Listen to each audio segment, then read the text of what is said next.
దేవుని మాటలను మనం కొద్ది నిమిషాలు ధ్యానం చేసుకుందాం. దేవునికి స్తోత్రం. చాలా సంతోషం, ఎందుకంటే దేవుని వాక్యము చాలా విలువైన మాటల్ని మనం విలువగా వినాలని ప్రభు పేరట తెలియపరుస్తాం. మీ దగ్గర బైబిల్ ఉన్నట్లయితే చూడండి, రాజుల రెండవ గ్రంథము 20వ అధ్యాయము 5-6 వచనాలను మనం చదువుకుందాం. మీరు చదువుకోండి, నేను చదువుతాను ప్రియులారా. 5-6 వచనాలను మనం చదువుకుందాం. నీవు తిరిగి నా ప్రజల అధిపతి అయిన హిజ్కియా యొద్దకు పోయి అతనితో ఇట్లనము, నీ పితరుడైన దావీదునకు దేవుడగు యెహోవా నీకు సెలవిచ్చినదేమనగా, నీవు కన్నీళ్లు విడిచుట చూచి తిని నీ ప్రార్థన నేను అంగీకరించి ఉన్నాను. నేను నిన్ను బాగు చేసేదను. 3వ దినమున నీవు యెహోవా మందిరమునకు ఎక్కిపోవదవు. ఇంకా 15 సంవత్సరముల ఆయుష్ నీకు ఇచ్చేదనని, మరియు నా నిమిత్తమును నా సేవకుడైన దావీదు నిమిత్తమును ఈ పట్టణమును నేను కాపాడుచు నిన్నును ఈ పట్టణమును అష్షూరు రాజు చేతిలో పడకుండా నేను విడిపించేదను. దేవునికి స్తోత్రం కలుగును గాక. హల్లెలూయా. ప్రభునందు ప్రియమైనటువంటి దేవుని బిడ్డలారా, కొద్ది నిమిషాలు దేవుని లేఖనాల్ని శ్రద్ధ కలిగి మనము జాగ్రత్తగా ఆలోచన చేద్దాం. ఇక్కడ ఒక రాజు మనకి కనబడతాడు. ఈయన యూదా దేశానికి ఒక అద్భుతమైన రాజుగా పరిపాలన చేస్తున్నట్లుగా ఆ దినాలలో మరి హిజ్కియా చాలా ఉన్నతమైనటువంటి గొప్ప వ్యక్తిగా మనకి కనబడుతూ ఉంటాడు. పిల్లలు, ఇతని చరిత్రనంతటి నేను వివరించడానికి సమయం లేదు కనుక కొద్ది నిమిషాలు క్లుప్తంగా దేవుని మాటలు మీ ముందు పెట్టాలని ఆశపడుతున్నాను. ఈ రాజుకి ఒక భయానకమైనటువంటి ఒక రోగం వచ్చింది. ఇతడు ఒక రాజు. ఈ రాజు మరణకరమైన రోగము అని బైబిల్ చెప్తుంది. ఏ రోగం అంట? మరణకరమైన రోగం. ఈ మరణకరమైన రోగము చేత ఈ రాజు పట్టబడి సిక్కైపోయి బలహీనుడైపోయి మంచం మీదే పండుకుని ఇంకా మంచం మీద నుండి లేవలేని పరిస్థితి. ఇంకా కొద్దిసేపట్లో అది కొద్ది రోజుల్లో ఈయన ఏమైపోతాడంటే మరణమైపోతాడు. ఇక చావు దగ్గరికి వచ్చిందనమాట. ఇక మరణమైపోతాడు. ఈ మరణమైపోతున్నటువంటి దినాలలో రాజుకి కలవరం. ఎందుకంటే ఈయన దేశానికి ఒక రాజు కదా. ఆ రాజుగా ఉన్నటువంటి ఈయనకి ఒక భయం పట్టుకుంది. మరణము అంటే ప్రతి మనిషికి ఒక భయం లేని వారు ఈ లోకంలో ఎవరు ఉండరు. అర్థమవుతుందండి? చీకటికి భయపడవచ్చు, లేకపోతే దేనికన్నా భయపడకపోవచ్చు, కానీ మరణానికి ప్రతి ఒక్కడు భయపడవలసిందే. మరణానికి ప్రతి ఒక్కడు తల వంచవలసిందే. మరణమును జయించిన వాడు ఈ లోకంలో ఎవరు లేరు. అది ఒక్కరే, యేసుక్రీస్తు ప్రభువారు మాత్రమే. దేవునికి స్తోత్రం. హల్లెలూయా. కనుక మరణానికి ప్రతి ఒక్కడు తల వంచవలసిందే. వాళ్ళ రాజులు కావచ్చు, శ్రీమంతులు కావచ్చు, గొప్పవారు కావచ్చు, పేదవారు కావచ్చు, లేకపోతే ఒక మంచి సైంటిస్టులు కావచ్చు. ప్రపంచంలో చాలామంది గొప్ప సైంటిస్టులు కానివ్వండి, పేరు కలిగిన వారు కానివ్వండి, ఎంతోమంది రాజులు సామ్రాజ్యాలను మరి ఏలినటువంటి వారందరూ కూడా ఏమైపోయారంటే ఈ లోకాన్ని విడిచి వెళ్ళిపోయారు. నీవు నేను కూడా ఏదో ఒక రోజు వెళ్ళిపోతాం, కానీ ఒకరు ముందవుతారు, ఒకరు వెనకవుతారు. కనుక మరణము అంటే ప్రతి ఒక్కరికి భయం. ఈయన రాజు, అసలు ఈయన ఎదుట ఎవరైనా నిలబడితేనే వారు భయపడతారు. రాజుగారి దగ్గరికి వెళ్ళాలంటేనే భయాందోళనతో ఆ రాజుగారి దగ్గరికి కనబడలేక దాక్కొని వెళ్ళిపోతూ ఉంటారు. కనుక రాజు దగ్గరికి వెళ్ళాలన్నా మంత్రులకైనా సహస్రాధిపతులకైనా ఆ గ్రామంలో ఉన్నటువంటి దేశంలో ఉన్నటువంటి ప్రజలైనా ఎవరైనా రాజుకి తల వంచవలసిందే, భయపడవలసిందే. కానీ ప్రజలందరూ రాజుకు భయపడతారు, కానీ రాజులు మాత్రము ఖచ్చితంగా మరణానికి భయపడాలి. మనుషులు భయపడాలి, రాజులు కూడా భయపడాలి. దేవునికి స్తోత్రం.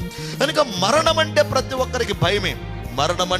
ఒక్కరికి భయమే. అందుచేతనే మనం మరణము పోకుండా ఉండటం కోసమే ఒక తెగులు మన మీదకి వచ్చినప్పుడు, ఒక రోగము మన మీదకి వచ్చినప్పుడు, ఒక వ్యాధి మన దగ్గరికి వచ్చినప్పుడు మనం ఏం చేస్తామంటే నేరుగా డాక్టర్ దగ్గరికి వెళ్ళిపోతాం. ఎందుకంటే కొద్ది రోజులు బ్రతకాలని, కొద్ది రోజులు కదా జీవించాలని, కొద్ది రోజులు ఏదో ఈ భూలోకంలో కాస్త ఏవేవో కలిగి ఉండాలనేటువంటి ఒక ఆలోచనతో ప్రతి మనుష్యుడు ఏం చేస్తున్నాడంటే మరణానికి నుండి భయము నుండి తప్పించుకోవటానికి రకరకాలైనటువంటి ప్రయత్నాలు చేస్తున్నాం. కనుక మరణము మరి ఎవరి వశములో ఉన్నదంటే దేవుని వశములో ఉన్నది. కనుక ప్రతి ఒక్కరము కాస్త ముందో వెనుక అనేది జరిగిద్ది, కానీ ఖచ్చితంగా ఈ లోకాన్ని విడిచి వెళ్ళిపోవాలి. కనుక ఈ రాజుకి ఒక మరణకరమైన రోగం వచ్చిందంట. ఈ రోగం వచ్చినప్పుడు ఇతడికి మరణిస్తాడు అనే విషయము అర్థమైపోయింది. అంటే ఇతని దగ్గరికి ఏ శాసనం వచ్చిందంటే మరణ శాసనం బయలుదేరింది. ఏ శాసనం అండి? మరణ శాసనం వచ్చింది. కనుక రాజుగారి దగ్గర నుంచి కొన్ని శాసనాలు వెళితే లోకంలోనికి, ప్రజల దగ్గరికి, శత్రువుల దగ్గరికి కొన్ని శాసనాలు రాజుగారు రాసి, ఇదిగో నేను యుద్ధం చేయడానికి వస్తున్నాను, మీ దేశంలో కొంత సంపద నాకు పంపించండి, ఇదిగో మీ దేశాన్ని నేను కొల్లగొట్టబోతున్నాను అని రాజుగారు ఒక శాసనం రాసి మరి ఆ యొక్క సహస్రాధిపతులు వాళ్ళకి అందిస్తే వాళ్ళు ఏం చేస్తారంటే ఆ శాసనాన్ని పట్టుకెళ్ళి వేరే దేశస్తులకు అందిస్తారు. కానీ ఇక టోటల్ డిఫరెంట్గా కనబడుతుంది, చాలా డిఫరెంట్గా కనబడుతుంది. అయితే ఈయన ఏదన్నా శాసనము బయటికి పంపాలి, కానీ ఈ రాజుగారి దగ్గరికే ఒక శాసనం వచ్చింది. ఆ శాసనం ఏంటంటే మరణం అనేటువంటి శాసనం, మరణ శాసనం. ఈ శాసనాన్ని ఎవరు పట్టుకొచ్చారు? రాజు దగ్గరికి ఎవరు వెళ్తారు? రాజు దగ్గరికి నువ్వు నేను వెళ్ళగలమా? ఏమంటే మాట్లాడరే, చెప్పాలి. రాజు దగ్గరికి వెళ్ళగలమా? నీవు నేను రాజు దగ్గరికి వెళ్ళలేం. ఎందుకంటే రాజుగారి దగ్గరికి వెళ్ళాలంటే భయం కదా మనకి. కనుక ఆ రాజు దగ్గరికి ఎవరిని పంపించాడంటే దేవుడు ఎవరిని పంపించాడంటే యెషయా అనేటువంటి ఒక ప్రవక్తని పంపించాడు, ఒక దైవజనుని పంపించాడు. ఇది కూడా ఒక ఛాలెంజింగ్ లాంటిదే.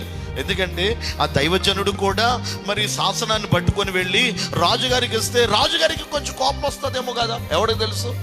కనుక ఏది ఏమైనా దైవజనుడు ఆ శాసనాన్ని పట్టుకొని వెళ్ళాడు. ఎవరి దగ్గరికి?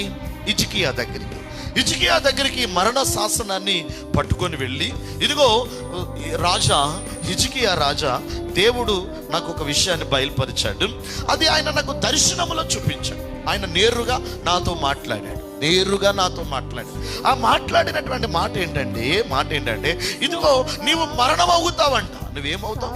మరణము అవుతావు. ఈ మరణం అవుతావట. ఈ విషయాన్ని దేవుడు నేరుగా నన్ను నీతో చెప్పమన్నాడు అని దేవుడు చెప్పినటువంటి మాటను హిజ్కియా రాజు ఉన్నటువంటి ఆ స్థానానికి వచ్చి అతడు ఈ మాటను చెప్పాడు. ఈ మాట చెప్పగానే రాజుకి ఏం కలగాలి? అసలు వాస్తవానికి కోపం రావాలి. కానీ వెంటనే ఈ విషయం, ఎందుకంటే ఇతడు కూడా ఒక క్రైస్తవుడు, ఇతడు కూడా ఒక దేవుణ్ణి కలిగినటువంటి వ్యక్తి. కనుక ఇతడికి ఈ మరణ శాసనము ఇతని దగ్గరికి బయలుదేరొచ్చింది. మరణ శాసనం ఇతని దగ్గరికి బయలుదేరొస్తే ఈ మాట ఎవరి చెవిలో పడింది? నేరుగా రాజు అయినటువంటి హిజ్కియా చెవుల్లో పడింది. హిజ్కియా ఈ మాటలు విన్నగానే కొంచెం ఏం కలిగింది? నువ్వు చస్తావురా అంటే ఎవరికైనా భయమే కదా, భయం. రేరే చస్తావురా అంటే భయం. అందుచేతే డాక్టర్ గారి దగ్గరికి మనం వెళ్ళినప్పుడు పిల్లరా ఈ చివరి స్థితిలో తీసుకెళ్తుంటారు కొన్నిసార్లు హాస్పిటల్కి. తీసుకెళ్ళినప్పుడు నువ్వు చచ్చిపోతావురా అని అన్నాడు అనుకో డాక్టరు, ఆ మాట అనగానే గుడుక్కన్నాడు, ప్రాణం వదిలేస్తాడు. కానీ డాక్టర్ గారు ఏమంటాడు తెలుసా? డాక్టర్ గారు ఏం పర్లేదు బాబు, ఏం పర్లేదు, నువ్వు ఇంకా బాగుంది, నీ ఆరోగ్యం కుదుట పడుతుంది, ఈ మందులు వాడు, ఈ టాబ్లెట్స్ వేసుకో, ఇదిగో ఇంజక్షన్ చేసుకో, కొంచెం నీకు బాగుంటుంది అని అనగానే 2 రోజుల్లో చచ్చిపోయేవాడు 4 రోజులు బ్రతికేస్తాడు. కారణం ఏంటంటే డాక్టర్ చెప్పేటువంటి ఆ మాటకి అంత విశ్వాసాన్ని కలిగి ఉంటాడు రోగి. కానీ ఇటువంటి నీకు బాగుపడుతుంది అనేటువంటి వార్త రాలేదు హిజ్కియా దగ్గరికి. ఏ వార్త వచ్చిందంటే చావుకరమైన వార్త, మరణకరమైన వార్త వచ్చింది. ఈ శాసనాన్ని పట్టుకొని దైవజనుడైన యెషయా మరి ఈ రాజు దగ్గరికి వచ్చినప్పుడు ఈ మాట చెప్పాడు. చెప్పగానే రాజుగారికి కూడా ఏం కలిగిందంటే బాధ కలిగింది. ఎవరికి బాధ కలగదు? నువ్వు చస్తావరా అంటే ఎవరికైనా బాధ కలిగింది. నువ్వు చచ్చిపోతావు అంటే ఎవరికైనా దుఃఖం కలిగింది. నీ రోగం ముదిరిపోయింది, ఇంకా నువ్వు బ్రతకరా, నువ్వు చచ్చిపోతావు అని అనగానే ఇక ఎవరికైనా భయం కలిగింది, భయం అనేది ఏర్పడుతుంది. అలాంటి పరిస్థితుల్లో ప్రియమైనటువంటి దేవుని బిడ్డలారా, అతని దగ్గరికి ఈ ప్రజలకు అధిపతి అయిన హిజ్కియా వద్దకు పోయి మరి యెషయా ఈ విషయాన్ని చెప్పాడు. ఏమని చెప్పాడంటే, ఇదిగో నీకు తప్పదయ్యా, నీవు చచ్చిపోతావు, ప్రభు నన్ను ఈ విషయాన్ని నీతో చెప్పమన్నాడు. అందుచేత యెషయా అతని యొద్దకు వచ్చి నీవు మరణమగుచున్నావు అంటాడు. మొదటి వచనంలో ఏమంటాడంటే, ఆ దినములలో హిజ్కియాకు మరణకరమైన రోగము కలగగా ఆమోజు కుమారుడు అయిన ప్రవక్త అయిన యెషయా అతని యొద్దకు వచ్చి నీవు మరణమవుచున్నావు, నీవు బ్రతకవు గనుక నీవు నీ ఇల్లును చక్క పెట్టుకోమని యెహోవా సెలవిచ్చుచున్నాడని చెప్పగా అంటాడు. ఈ వార్త దైవజనుడైన యెషయా హిజ్కియాకు చెప్పాడు. ఈ వార్త వినగానే ఇప్పుడు ఆయనకి ఏం కలిగింది? ఆల్రెడీ ఆయన అప్పటికే ఒక రోగంతో బాధపడుతున్నాడు. మరణకరమైన రోగం అన్నాడు అది. కనుక కొన్ని అనువాదాలు మనం చూసినప్పుడు అది రాసిపుండి అని కొన్ని చోట్ల రాయబడింది. అంటే ఒక క్యాన్సర్ లాంటిది అనమాట, ఒక గడ్డ లాంటిది. ఇక మరణకరమైన రోగం ఆ రాసి పుండు వస్తే గనక మనిషి చచ్చిపోయే వరకు కూడా ఆ పుండే తన ఎముకలను తినేస్తుంది. క్యాన్సర్ కూడా అంతే. క్యాన్సర్ లోన ఉన్నటువంటి అవయవ, ఆ లోన ఉన్నటువంటి దానిని తినేస్తుంది. క్యాన్సర్ తెలీదు, పైకి చాలా మృదువుగా లావుగా చక్కగా కనబడుతుంటాం, కానీ క్యాన్సర్ వచ్చినటువంటి వ్యక్తి యొక్క అవయవాలను మనం చూస్తే ఆ క్యాన్సర్ ఏం చేస్తుందంటే అది కొరుకు పుండు లాంటిది అనమాట, అది మనిషిని తినేస్తుంది. అందుచేత అసూయ, స్వార్థం కూడా ఒక క్యాన్సర్ లాంటిది. అసూయ, స్వార్థం కూడా ఒక క్యాన్సర్ లాంటిది. కనుక అసూయ, స్వార్థం ఉన్నటువంటి వారి జీవితాల్లో కూడా అలాగే ఈ యొక్క హిజ్కియాకి కలిగినప్పుడు రోగంతో అతడు మంచం మీద పడుండి ఏడుస్తుంటే పిల్లలు ఈ లోపు మళ్ళా ఏ వార్త వచ్చింది చెప్పండి, మీ కామెంట్స్ పెట్టండి. ఏం వార్త వచ్చింది ఆయన దగ్గరికి? ఏం వార్త వచ్చింది? నేరుగా నాలాంటి ఒక దైవజనుడు పిల్లరా మరణ శాస్త్రపు పత్రాన్ని పట్టుకొని వచ్చాడు అనమాట. ఈ పత్రాన్ని పట్టుకొని ఇట్లా చుట్టి పట్టుకొని, రాజా చిత్తము మహారాజా అని అనగానే ఎవరు అని అంటే, ఇదిగో నేను యెషయాను. ఎందుకు వచ్చావయ్యా రా అంటే, ఇదిగో దేవుడు నాతో ఈ మాట చెప్పాడయ్యా, ఇదిగో రాత్రిని నాకు ఈ మాట బయలుపరిచాడు, నీతో చెప్పమన్నాడయ్యా అంటే ఏం వార్త తెచ్చావు అని అంటే, నువ్వు చచ్చిపోతావట, నువ్వు మరణం అవుతావట, నీకు మరణము ఇక అది ఏమైపోయిందంటే ఇక తథ్యం. మరణం ఇక ఏమైంది? తథ్యం. నీకు అది కన్ఫర్మేషన్ చేయబడింది అనమాట. ఎవరు చెప్పిన మాట ఇది? సాక్షాత్తు దేవుడు చెప్పిన మాటే, సాక్షాత్తు దేవుడు చెప్పినటువంటి మాట.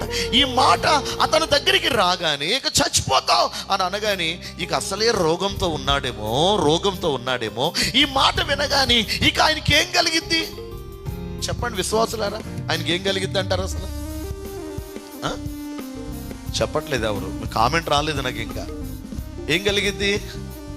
భయం కలిగిద్ది. 2 ఏడుపు వస్తుంది.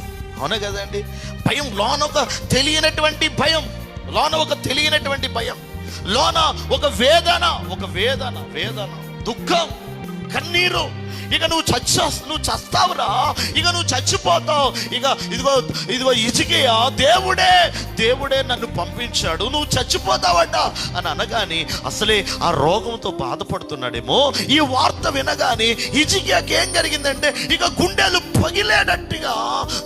పగిలిపోయినంత పరిస్థితి ఏర్పడింది. అక్కడ గుండెలు పగిలిపోయినంత పరిస్థితి ఏర్పడింది హిజ్కియాకి. కానీ హిజ్కియా ఎవరిని కలిగి ఉన్నాడంటే దేవుడైన యెహోవాను కలిగి ఉన్నాడు. దేవునికి స్తోత్రం చెప్పాలి, ఆమేన్. కనుక ఇతడు దేవుణ్ణి కలిగి ఉన్నాడు. కనుక ఇతడికి మరణ శాసనము నియమించబడింది. ఇదొక కురుపు, ఇదొక సమస్య. కురుపు అంటే ఒక సమస్య. కనుక ఈ మరణ శాసనము ఇక విధించబడింది. ఇక చనిపోతాడు ఇతడు చనిపోతాడు. అతడికి కూడా తెలిసిపోయింది. ఇక దేవుడు కూడా కన్ఫర్మేషన్ చేసి చెప్పేశారు కనుక, దేవుడి దగ్గర నుంచి నేరుగా వార్త వచ్చింది కనుక అసలే ఇతడికి ఒక ఈ క్యాన్సర్ లాంటి ఈ కురుపు సమస్య ఉంది కనుక ఇక దేవుడు చెప్పాడు కనుక ఇక చచ్చిపోతాడు. ఇతడికి కూడా అర్థమైపోయింది, ఇక నేను చచ్చిపోతానంట. దేవుడు చెప్పాడు. కానీ హృదయంలో ఒక వేదన ఉంటుంది కదా, ఒక భయం, ఒక దుఃఖం, కన్నీరు, వేదన, ఇవన్నీ అతన్ని కలిసి వేసేస్తుంది, అతన్ని కలవర పెట్టేస్తుంది. పేరుకు రాజే. ఈనాడు చాలా మంది రాజులు కలిగినటువంటి హోదా కలిగిన వారు ఉన్నారు. ప్రపంచ దేశాలలో అనేక మంది రాజులు ఉన్నారు. గొప్పవారు ఉన్నారు, శ్రీమంతులు ఉన్నారు, ధనవంతులు ఉన్నారు. కానీ అందరికీ ఏం పట్టుకుంది ఇప్పుడు చెప్పాలి? మరణ భయం పట్టుకుంది. హల్లెలూయా. మొన్ననే ఎవరొక రాజు చనిపోయారట. ఎవరండి? మొన్న ఒక రాజు చనిపోయారు, రాణి చనిపోయింది. బ్రిటన్ రాణి గారు చనిపోయారు. ఏం చేస్తాం? బ్రిటన్ రాణి గారు చనిపోతే అంత్యక్రియలు ఏ రీతిగా జరగాలి? అసలు ఆ బ్రిటన్ దేశానికి రాజుగారికి ఆవిడ భార్య కనుక రాణమ్మ గారిని ఎట్లా తీసుకెళ్తారు? లాంఛనాలతో, చాలా గౌరవార్థంగా, పిల్లరా ఎంత హోదాగా, ఎంత గొప్పగా చేయాలి. కానీ దిక్కుమాలిన చావుగా ఆమె పరిస్థితి మారిపోయింది. దీనికి ఈనాడు మరణ భయము ప్రజల్ని ఆవరిస్తుంది. కారణం ఏంటండి? ఒక కరోనా అనేటువంటి ఒక వైరస్ వలన ప్రతి ఒక్కరికి ఒక మరణకరమైన భయం భయం భయం భయం భయం. ఎవరికి లేదండి భయం?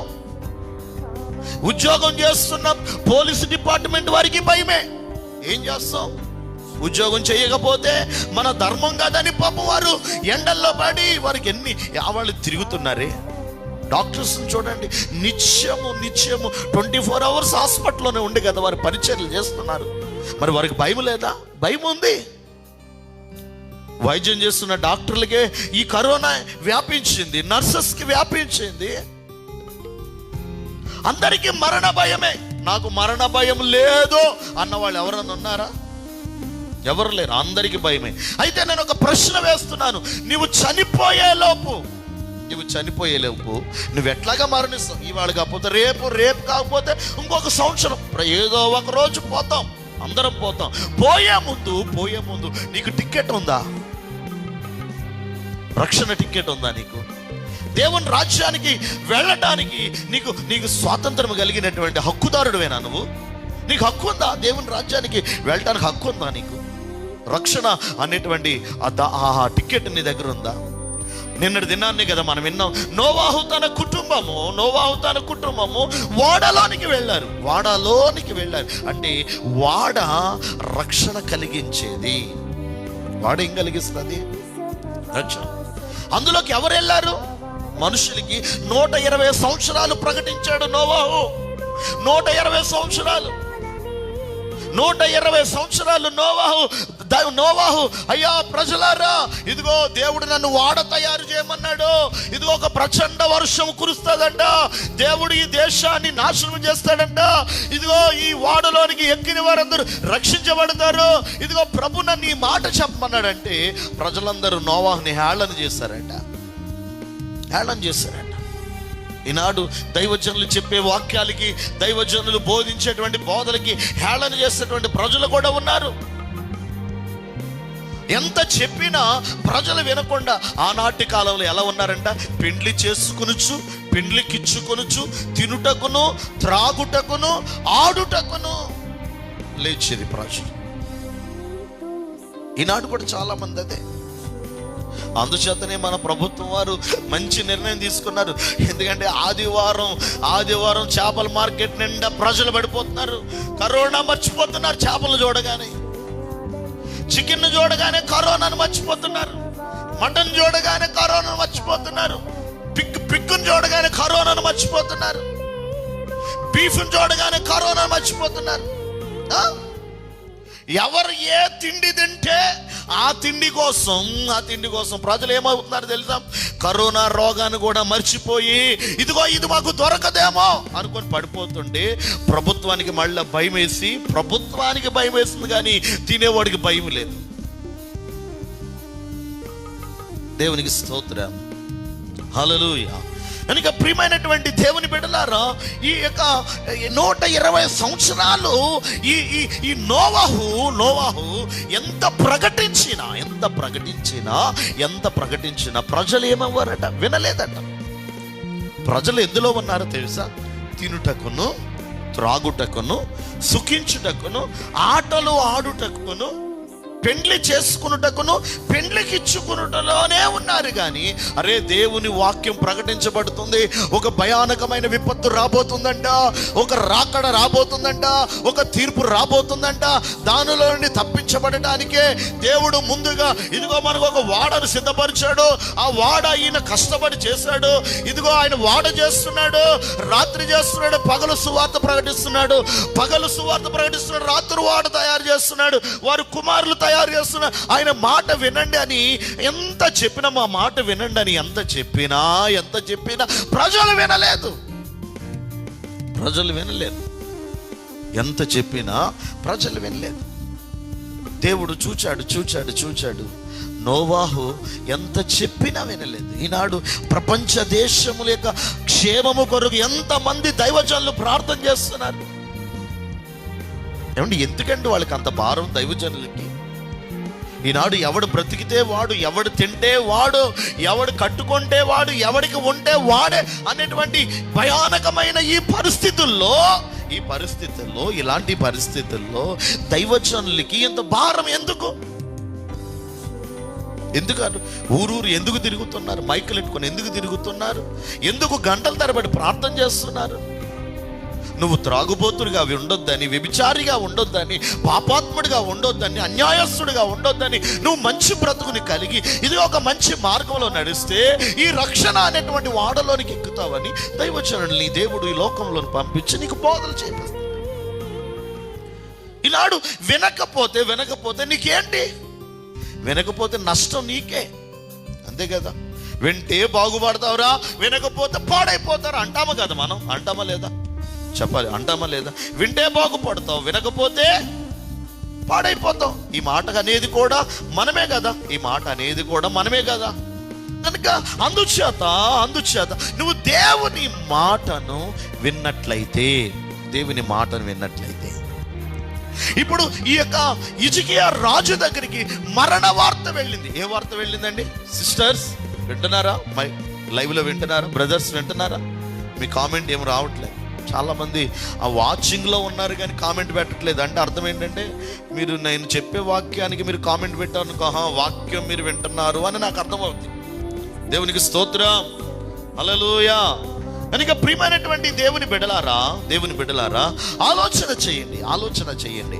ప్రభు పెట్టినటువంటి భారాన్ని ఆలోచన చేయండి. కనుక ఈ మరణ శాసనము అతడి దగ్గరికి వెళ్ళింది. ఇతడు చచ్చిపోతాడని అర్థమైపోయింది. పిల్లలు ఇక్కడ కన్ఫర్మేషన్ అయిపోయింది. కానీ హృదయంలో ఒక దుఃఖం, వేదన అతన్ని కలవరపరుస్తుంది. కానీ మరొక ప్రక్క ఏమని అనిపిస్తుందంటే ఈ సమయంలో దేవుడికి ప్రార్థన చేద్దాం. దేవుని స్తోత్రం. ఈ సమయంలో ఏం చేద్దాం? దేవుడికి ప్రార్థన చేద్దాం. ఈ సమయంలో ప్రార్థన చేస్తే దేవుడు కనికరిస్తాడేమో అని రాజుకి అర్థమయ్యి హిజ్కియా ఏం చేశాడంటే దేవుని సన్నిధానములో ప్రియమైనటువంటి దేవుని బిడ్డలారా అతడు ఏం చేస్తాడు తెలుసా? అతడు దేవుని మందిరములోనికి వెళ్ళాడట. దేవునికి స్తోత్రం. అంటాడు 2వ వచనం, అతడు తన ముఖమును గోడ తట్టు త్రిప్పుకొని. ఏ గోడ అది? మీ ఇంటి గోడ కాదు అంటున్నారా? అతని ముఖమును గోడ వైపు త్రిప్పుకొని. ఏ గోడది? ఏ గోడ? ఉదాహరణకు అనుకుందాం, రక్షణ గోడ అని అనుకోండి, దేవుని గోడ అనుకోండి. నీ ముఖం ఎవరి వైపు తిప్పాలి? ఇప్పటి వరకు నీ ముఖము అటువైపు ఇటువైపు తిప్పి ఉంచావేమో, అట్లా కాకుండా నీ ముఖమును ఎవరి వైపు తిప్పాలంటే దేవుని వైపుకి తిప్పాలి. దేవుని స్తోత్రం, హల్లెలూయా. దీనికి వైఫై కనెక్ట్ చేయండి. దేవునికి స్తోత్రం. ప్రియమైనటువంటి దేవుని బిడ్డలారా ఈ యొక్క దేవుని లేఖనాన్ని మనం ఆలోచన చేస్తే ప్రియమైనటువంటి దేవుని బిడ్డలారా ఇక్కడ అంటాడు, అతడు తన ముఖమును గోడ తట్టు త్రిప్పుకొని. నా ప్రియమైన వారలారా, ఒక ప్రక్క మరణం, ఒక ప్రక్క కరువు, ఒక ప్రక్క భయం, ఒక ప్రక్క దిగులు, ఇవన్నీ మనిషిని కలవరపరుస్తున్నాయి. రాజు అయినటువంటి హిజ్కియాను కూడా కలవరపరిచాయి. రాజు అయినటువంటి హిజ్కియాను కూడా కలవరపరిచింది. ఒక పక్క రోగం, ఒక పక్క భయం. వింటున్నారా? ఒక ప్రక్క రోగం, ఒక ప్రక్క పేదరికం, దరిద్రం, క్షామం. క్షేమము వేరు, క్షామము వేరండి. క్షేమము అంటే సుఖం, క్షామము అంటే కరువు. క్షామము అంటే కరువు. కనుక ఇటువంటి కరువు, ఓ ప్రక్క కరువు. ప్రజలందరూ తిండికి అల్లాడిపోతున్నారే. ఇంకొక నెల ఇట్లా పొడిగితే మాకు జీతాలు కూడా రావేయండి అని ఉద్యోగస్తులకు అదొక భయం. ఇంకొక నెల పొడిగిస్తే మాకు పని లేదండి అనే ఒక భయం. అందరికీ భయమే, ఎవరికి లేదు భయం? పైకి ఎలా ఉన్నాయి, ఉన్న పౌడర్ని రాసుకొని అందంగా కనబడుతున్నాం కానీ అందరి యొక్క హృదయాలలో ఏముంది? ఒక కలవరం ఉంది. ఇప్పుడు హిజ్కియా కూడా ఒక కలవరం, మరణం అనేటువంటి కలవరం, రోగం అనే కలవరం. ఇతడు రోగము భరిస్తున్నాడు, పక్కన పెట్టండి. ఇక మరణం అనేటువంటి ఒక కలవరం ఇతన్ని ఏం చేస్తుందో తెలుసా? నలిపేస్తుంది. ఆ టైంలో ఇతడు ఏం చేస్తాడు తెలుసా? రాజుగారికి ఒక జ్ఞానాత్మను దేవుడిచ్చాడు. దేవునికి స్తోత్రం. ఇతడికి ఒక జ్ఞానం వచ్చింది. ఈ మరణకరమైనటువంటి నేను చచ్చిపోతాను అనేటువంటి పరిస్థితి అతడికి వినబడినప్పుడు అతడు చేసింది ఏంటో తెలుసా? యెహోవా గోడ వైపు తన ముఖమును తిప్పుకున్నాడు. దేవునికి స్తోత్రం. నా ప్రియమైన వర్లారా, ఇంకా నువ్వు దేవుని వైపు తిరగలేదా?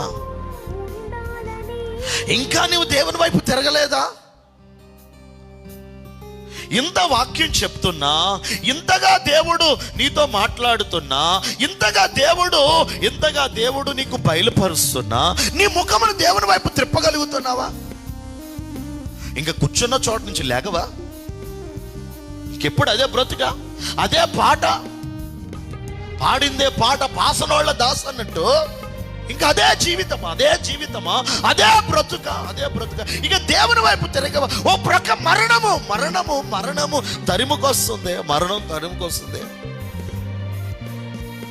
ఈస్ట్ గోదావరిలో ఎన్ని కేసులు నమోదైపోయాయి నిన్నటే? 24 కేసులండి. మండపేటలో, ఇక మన రాజమండ్రి మంగళవరపు పేటలో, అన్ని పేటలే, మండపేట, మంగళవారపు పేట, ఇక అన్ని పేటలు వస్తాయి. అది ఏ పేట అయినా రావచ్చు. దేవునికి స్తోత్రం. ఒక పక్క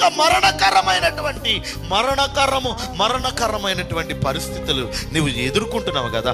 ఇలా ఎదుర్కొంటున్న సమయంలో ఇప్పుడు నువ్వు ఎవరి వైపు చూడాలి? అర్థమవుతుందా? పెట్టండి, ఎవరి వైపు చూడాలి? ఒక మాట చెప్పండి మీరు, ఎవరి వైపు చూడాలి?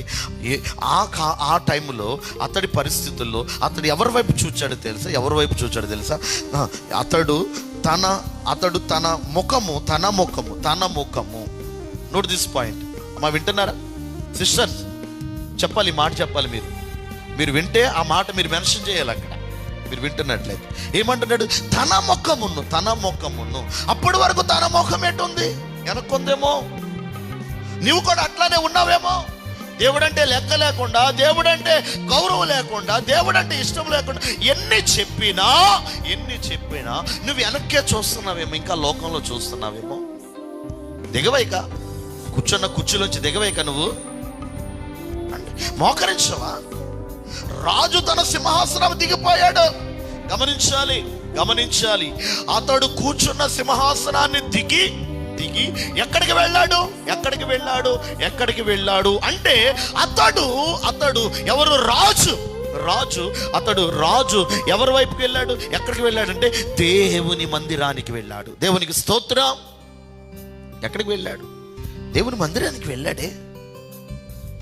దేవుని మందిరానికి వెళ్ళి దేవుని వైపు తన ముఖాన్ని తిప్పుకున్నాడు. తన ముఖమును యెహోవా ఏమనుంది అక్కడ? తన ముఖమును చూడండి, 2వ వచనం. అతడు తన ముఖమును గోడ తట్టు తిప్పుకొని, దేవునికి స్తోత్రం, ఎటు తిప్పుకున్నాడంట? గోడ వైపు తిప్పుకున్నాడంట. నా మాటలు ముగిస్తున్నాను. మిగిలినటువంటి అంశము వచ్చే ఆదివారం మనం ధ్యానం చేసుకుందాం. వచ్చే ఆదివారం కూడా లైవ్లే కదా, హల్లెలూయా. కనుక వచ్చే ఆదివారం మిగిలినటువంటి అంశాన్ని మనం ధ్యానం చేసుకుందాం. నా మాట ముగిస్తున్నాను. ఎవరి వైపు తిప్పుకున్నాడు? దేవుని గోడ వైపు తన ముఖంను తిప్పుకున్నాడు. దేవుని గోడ వైపు, అంటే దేవుని వైపు తన ముఖం తిప్పుకున్నాడు. బ్రాకెట్లో మీరు రాసుకోండి, అక్కడ దేవుని వైపు తన ముఖమును తిప్పుకున్నాడు. దేవునికి స్తోత్రం.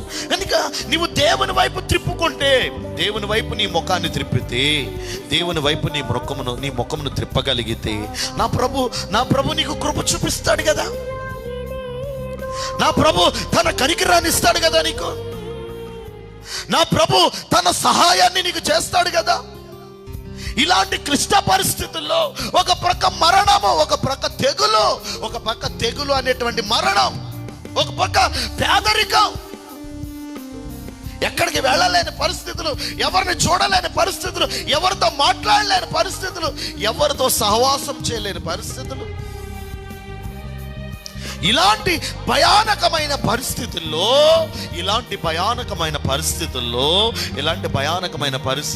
నీవు ఎవరి వైపు చూడాలి? నీ ముఖమును ఎవరి వైపు త్రిప్పాలి? దేవుని వైపు త్రిప్పాలి. దేవునికి స్తోత్రం చెప్పండి, చెప్పాలి. దేవుని వైపు త్రిప్పాలి నీ ముఖమును దేవుని వైపు త్రిప్పగలిగితే సర్వశక్తుడైన నా దేవుడు నిన్ను రక్షించుటకు సమర్థుడు. దేవునికి స్తోత్రం. దానియేలు అంటాడు చివరి మాట. దానియేలు అంటాడు, రాజుతో చెప్తాడు. రాజు ఎదురుగుండా నిలబడ్డాడు, దానియేలు ఇక్కడ నిలబడ్డాడు. ఒక పక్క దానియేలుకి మరణ శాసనము కూడా విధించబడింది. అగ్నిగుండం ప్రక్కనుంది. ఇక అగ్నిగుండంలో తోసేస్తారు. దానియేలు రాజుతో మాట్లాడుతున్నాడు, దానియేలుతో రాజు మాట్లాడుతున్నాడు. వీళ్ళిద్దరి మధ్య జరుగుతున్న సందర్భంలో అంటాడు, రాజా, మా దేవుడు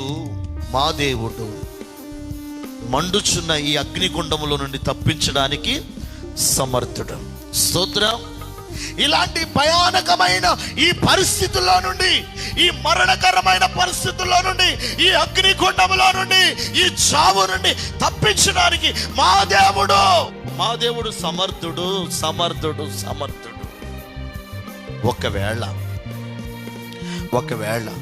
మా దేవుడు మమ్మల్ని రక్షించకపోయినా మా దేవుని కోసం చచ్చిపోతాం.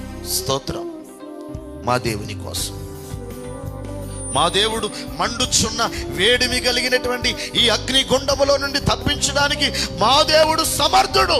ఒకవేళ తప్పించకపోయినా మా దేవుని కోసం, దేవుని చిత్తములో ఒకవేళ మేము మరణిస్తే, ఒకవేళ మా మరణమే దేవునికి శ్రేష్టమైన ఒక సువాసన లాగా ఉన్నట్లయితే, మా మరణము అనేకులకి ఒక మేలుకరంగా మార్చబడేది దేవుని చిత్తమైతే, మా దేవుని కోసమైనా చచ్చిపోతాం.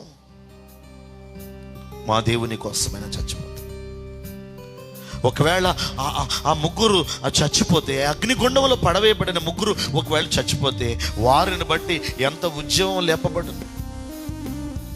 దేవునికి స్తోత్రం. దేవుని వాక్యంగానే చెప్పాలి. దేవుని వాక్యంగానే చెప్పాలి.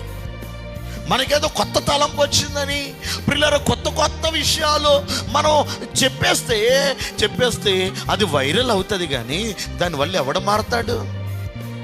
ఎవడు రక్షించబడతాడు? అందుచేతనే వాళ్ళు సవాల్ చేసి చెప్తున్నారు, మా దేవుడు ఇందులో నుండి రక్షించడానికి సమర్థుడు. ఒకవేళ రక్షించకపోయినా మా ప్రభు కోసం మేము హతసాక్షులుగా మారిపోతాం. దేవునికి స్తోత్రం. హల్లెలూయా. అది గొప్ప విశ్వాసం.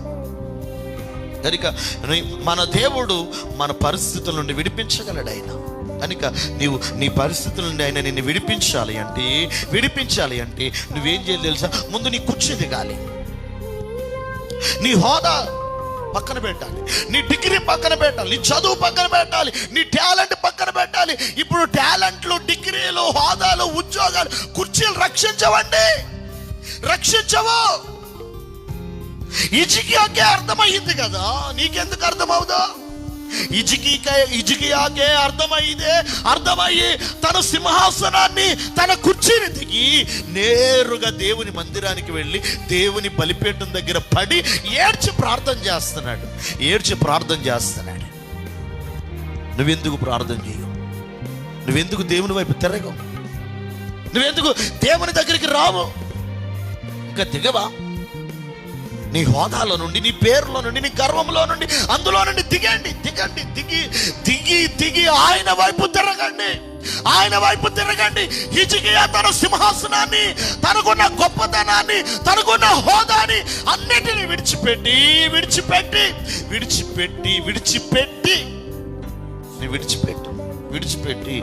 దేవుని దగ్గరికి వెళ్ళి మోకరించి ప్రార్థన చేస్తున్నాడు. స్తోత్రం. నీవు అలాగే దేవుని వైపు తిరగగలిగింది ఈ కష్టకాలంలో, ఈ భయానకమైన పరిస్థితుల్లో, ఈ విపత్కరమైన పరిస్థితుల్లో, మనిషిని కలవరబెడుతున్నటువంటి ఈ పరిస్థితుల్లో నువ్వు దేవుని వైపు తిరగగలిగితే, నీ ముఖంను దేవుని వైపు తిప్పుకోగలిగితే, నా ప్రభు నీ పట్ల గొప్ప కృపను అనుగ్రహిస్తాడు. వాళ్ళు ఎవరైనా సరే, అన్యుల, విగ్రహారాధికుల, నాస్తికుల, ఒక కులానికి, ఒక మతానికి, ఒక జాతికి సంబంధించిన దేవుడు కాదండి మన యేసు దేవుడు. అందరికీ ప్రభు. అపొస్తలుల కార్యములు అంటాడు కదా, మన దేవుడు అందరికీ ప్రభు, అందరికీ దేవుడే. ఆయన ఒకరిని ప్రేమించే స్వార్థపూరితమైన దేవుడు కాదండి మన దేవుడు. నీవు ఆయన వైపు తిప్పగలిగితే, ఆయన వైపు నీ ముఖంను తిప్పుకోగలిగితే, ఆయన వైపుకి నువ్వు రాగలిగితే, నా ప్రభు ఒక నూతనమైన కార్యం చేస్తాడు, నీ పట్ల తన కృపను చూపిస్తాడు. మిగిలిన అంశము వచ్చే ఆదివారం మనం ధ్యానం చేసుకుందాం. దేవునికి స్తోత్రం. హల్లెలూయా. ప్రియమైనటువంటి దేవుని బిడ్డలారా, హిజ్కియా దేవుని వైపు తన ముఖమును త్రిప్పుకున్నట్లుగా రాజులే త్రిప్పుకున్నారండి. నా సహోదరుడా, చెల్లి, తమ్ముడా, అక్క, అన్నా, నా ప్రియమైన వారులారా, నీ ముఖమును దేవుని వైపు త్రిప్పు. ఇప్పుడైనా మించిపోయింది ఏమి లేదు. ప్రభా, ఒకవేళ ఇంతవరకు నాకు తెలియక లోకంలో ఉన్నానయ్యా, తెలియక నాయనా అన్యాయంలో ఉన్నానయ్యా, తెలియక ప్రభా ఇదిగో నేను లోకానుసారంగా జీవిస్తున్నానయ్యా, కనుక నేను అట్లా కాదయ్యా, ఇదిగో నీ వైపు తిరుగుతున్నానయ్యా, నేను నువ్వు తిరగగలిగితే నా ప్రభు నీ పట్ల ఒక గొప్ప కార్యాన్ని చేస్తాడు. ఆమేన్. నీ పట్ల ఒక గొప్ప కార్యాన్ని చేస్తాడు. దేవుని వైపు తిరగండి. మించిపోయింది ఏం లేదు. ఎవరైనా సరే, ఎలాంటి వారే, నేను పాపినండి, నువ్వు పాపివైనా ఆయన నిన్ను క్షమిస్తాడు. వ్యభిచారివైనా నువ్వు క్షమిస్తాడు దేవుడు. దుర్మార్గుడివైనా నిన్ను క్షమిస్తాడు. దొంగవైనా నిన్ను క్షమిస్తాడు. ఏ ఘోర పాపుల్ని క్షమిస్తాడు. హల్లెలూయా, హల్లెలూయా. అందుచేతనే యేసు ప్రభు తన లేఖనాల్లో ఆ యొక్క పాపాత్మురాలైన వ్యభిచార స్త్రీని దేవుడు క్షమించాడు కదా, నిన్ను కూడా క్షమిస్తాడు. రండి, దేవుని వైపు తిరగండి. మీ ముఖాలు దేవుని వైపు తిప్పగలిగితే నా ప్రభు అద్భుతం చేస్తాడు, గొప్ప కార్యం చేస్తాడు. అట్టి కృప దేవుని వైపు చూచిన వారందరూ కూడా రక్షణ పొందుదురుగాక, విజయము పొందుదురుగాక, స్వస్థత పొందుదురుగాక, మేలు పొందుదురుగాక. అటువంటి కృప అయ్యా మా ప్రజలకు మీరు దయచేయమని, నీ కృపలు అందరినీ బలపరచమని నీ సన్నిధులు అడుగుతున్నాం అని అడగండి. ఆయన దగ్గర, ఆయన వైపు తిరగండి. ఖచ్చితంగా నువ్వు ఆయన దగ్గర మోకరించగలిగితే, నీ ముఖాన్ని తిప్పుకుంటే దేవుడే నీ గొప్ప కార్యాలు నీ ఎడల జరిగిస్తాడు. అట్టి కృప దేవుడు నీకు అనుగ్రహించి నడిపించునుగాక. ఆమేన్. అందరు కళ్ళు మూసుకున్నట్లయితే ప్రార్థన చేసుకుందాం. ప్రార్థన చేసుకుందాం. ఒక్క నిమిషం అందరూ మోకరించి, మీరున్న స్థలాల్లో మోకరించండి ప్లీజ్. మోకరించి, మీరు మోకరిస్తున్నారా అని అనుకుంటున్నాను నేను. మోకరించండి. మీ చేతులు, 2 చేతులు పైకెత్తండి. ఒక్క నిమిషం దేవుని వైపు చూడలేని ప్రజలందరూ దేవుని వైపుకు మరల్చబడాలని ఒక్క నిమిషం ప్రార్థన చేద్దాం. అయ్యా, నీ వైపుకు చూడలేని వారందరూ నీ వైపుకు తిప్పబడాలయ్యా. అడగండి, అందరూ అడగండి. ఒక్క నిమిషం అడగండి. ఒక్కడు 1000 మందిని తరిమితేనే ఇద్దరు 10,000 మందిని తరుముతారని ప్రభు అంటున్నాడు కదా.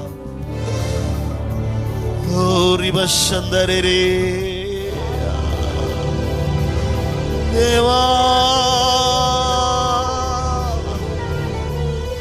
నీ వైపు చూచే నేత్రాలను దయచేయండి అయ్యా. అయ్యా, నిన్ను చూచిన వారందరూ విడుదల పొందుతారయ్యా. నీ వైపు చూచిన వారందరూ రక్షణ పొందుతారయ్యా.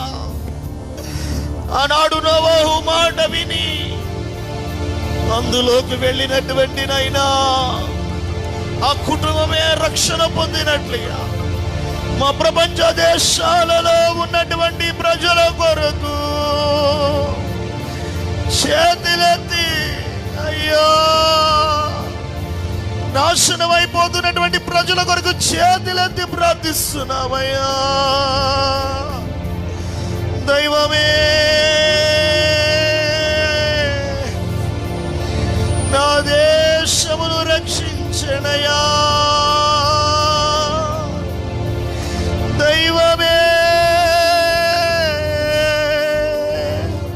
నా పితరులను నడిపించిన దైవమా, నా పితరులను కనికరించిన దైవమా, నా దేశ ప్రజలందరూ నీ వైపు చూచి రక్షణ పొందుదురుగాకయ్యా. ప్రపంచ దేశాలలో ఉన్నటువంటి ప్రజలందరూ కూడానైనా నీ వైపు త్రిప్పబడుదురుగాకయ్యా.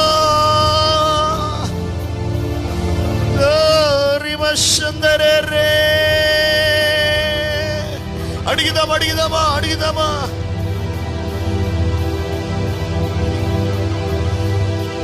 యజమానుడా నా యేసు రాజుడా,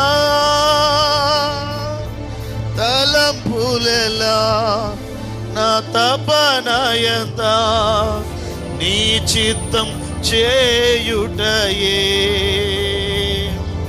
నా తలంపులెలా నా తపనయంత నీ చిత్తం చేయుటయే.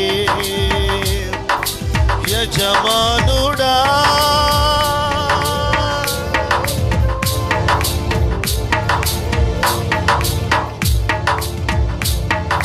ప్రపంచ దేశములన్ స్వస్థత పరచుమయా.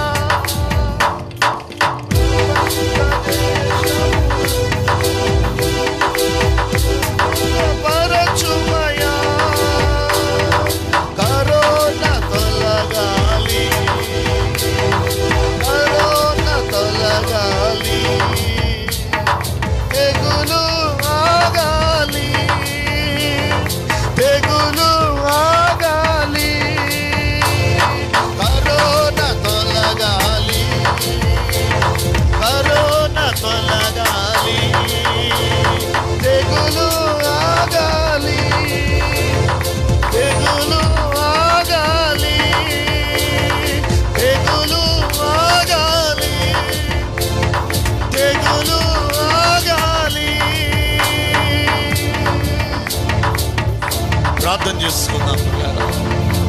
ప్రేమ కలిగిన తండ్రి, మహోన్నతుడా, సృష్టికర్తమైన యేసు, నీ పరిశుద్ధమైన నామమునకు లెక్కింపలేని వందనములు చెల్లిస్తున్నామయ్యా.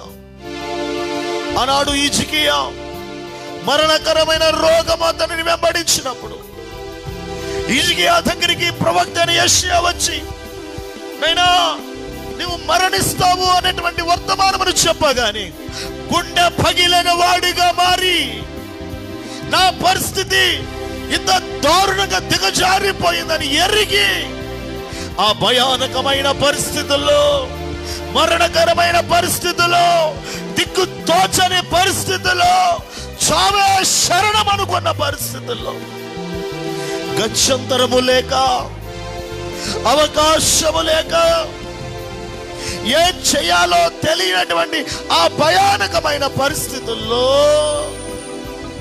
హిజ్కియా నీ వైపు చూచాడయ్యా, నీ వైపు చూచాడయ్యా, నీ వైపు చూచాడయ్యా, నీ వైపు చూశాడు ప్రభు. ప్రపంచ దేశంలో ఉన్నటువంటి ప్రజలందరి కొరకు అయ్యా, ప్రాణాత్మ దేహములతో నీ ఎదుట లొంగిపోతూ ఒక దైవజనుడిగా అయ్యా, ప్రపంచ దేశంలో ఉన్న ప్రజలందరూ నీ వైపు త్రిప్పబడుదురుగాక. మా భారతదేశంలో ఉన్న 136 కోట్ల ప్రజానికము యేసు నీ వైపు త్రిప్పబడుదురుగాకయ్యా. ఏ విధము చేతనైనా, ఏ విధము చేతనైనా నా ప్రజలకు విడుదల కలగాలయ్యా. ఏ విధము చేతనైనా నా ప్రజలు విడిపించబడాలయ్యా. ఏ విధము చేతనైనా నా ప్రజలకు మేలు జరగాలయ్యా. ఆ ప్రజలు క్షేమము కొరకు మేమేమైపోయినా పర్వాలేదయ్యా. బద్దలైన బండ సందులలో నిలవబడి ప్రార్థించేవారు కావాలని ఆశపడుతున్నావయ్యా.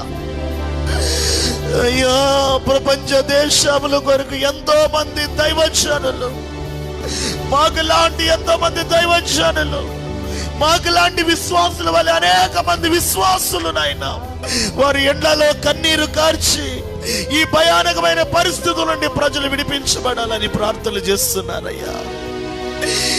ఏ విధము చేతనైనా నా ప్రజలకు విడుదల కలగాలయ్యా. నా ప్రజలందరూ నీ వైపు చూచి రక్షణ పొందే రక్షణ పొంది భాగ్యము దయించమని, మా ప్రజలందరినీ దీవించమని, అందరినీ ఆశీర్వాదానికి వారసులుగా చేయమని, యేసు నామములో ఈ భయానకమైన పరిస్థితిలో నుండి నీ ప్రజలందరికీ క్షేమము కలుగునుగాక.